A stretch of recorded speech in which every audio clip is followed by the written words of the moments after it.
Assalamualaikum warahmatullahi wabarakatuh. Hari ini saya mau berbagi dengan kawan-kawan.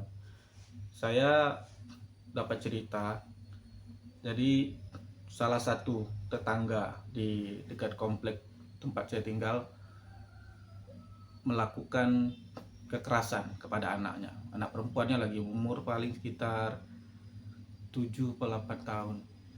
Mungkin di bawah itu. Dipukul pakai gesper sama bapaknya. Waktu itu siang hari, jadi semua orang-orang pada mungkin nggak ada baik kerja, dan istri saya waktu itu bercerita sama saya, dan saya juga baca di beberapa media kekerasan terhadap anak dilakukan oleh orang tua. Saya ini yang sekarang saya fokus khusus untuk bapak. Saya punya pengalaman, memang ketika kita lagi stres, lagi banyak pekerjaan, keuangan bermasalah, emosi kita memang kadang-kadang sebagai seorang ayah tidak stabil. Emosi kita naik turun, gampang kita tersinggung, salah sedikit aja kita bisa meledak.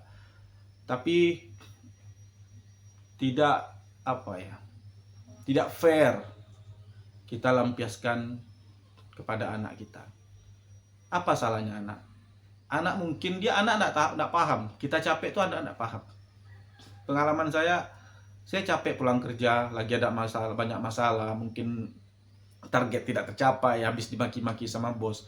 Tapi ketika kita pulang, anak nggak mau tahu soal itu. Anak taunya dia rindu sama ayahnya. Dia pengen bermain sama ayahnya.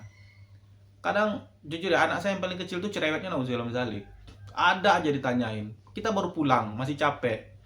Belum sempat ngapa-ngapain dia udah nanya banyak hal. Kadang bikin bete juga.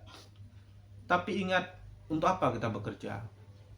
Di luar sana banyak orang yang tidak diberi rezeki sama Allah, belum dikasih anak, banyak, dan mereka merindukan seorang anak. Sedang kita udah punya anak, malah kita sia-siakan. Bukankah anak itu adalah titipan? Titipan dari Allah, titipan dari Yang Maha Kuasa. Dan yang namanya titipan bisa kapanpun diambil oleh sang penitip, dan sang penitip akan minta pertanggungjawaban kita. Bagaimana kau jaga titipanku? Nah, bisa nggak kita jawab? Jangan hanya karena kebodohan kita, jangan hanya karena kesalahan kita, karena kita capek, kita zolim kepada anak-anak kita. Saya tidak mengejas, tapi ini pengalaman saya boleh kawan-kawan nanti sanggah di komen. Rata-rata yang melakukan kekerasan kepada anak itu orang yang hidupnya susah. Orang yang menengah ke bawah rata-rata melakukan kekerasan kepada anak. Kenapa? Karena stres, bapaknya stres, nggak ada duit, belum lagi biaya sekolah, belum lagi banyak-banyak hal yang harus bayar. Sedangkan penghasilan segitu-gitu aja. Akhirnya stres, lampiaskan ke anak. Anak salah sedikit aja langsung main pukul, langsung dibentak, langsung dimaki-maki. Kan nggak fair. Kesalahan-kesalahan kita lampiaskan ke anak. Kalau saya boleh kutip ya, kata-kata dari salah satu ahli kripto ya, Timothy ya, saya lupa namanya. Dia bilang, kalau Anda miskin, Anda tolol. Dia bilang seperti itu. Jangan karena ketololan kita lampiaskan ke anak kita. Anak adalah aset. Sekarang kita kuat, kita masih kuat. Kalau kita ada tua, siapa yang akan ngurus kita?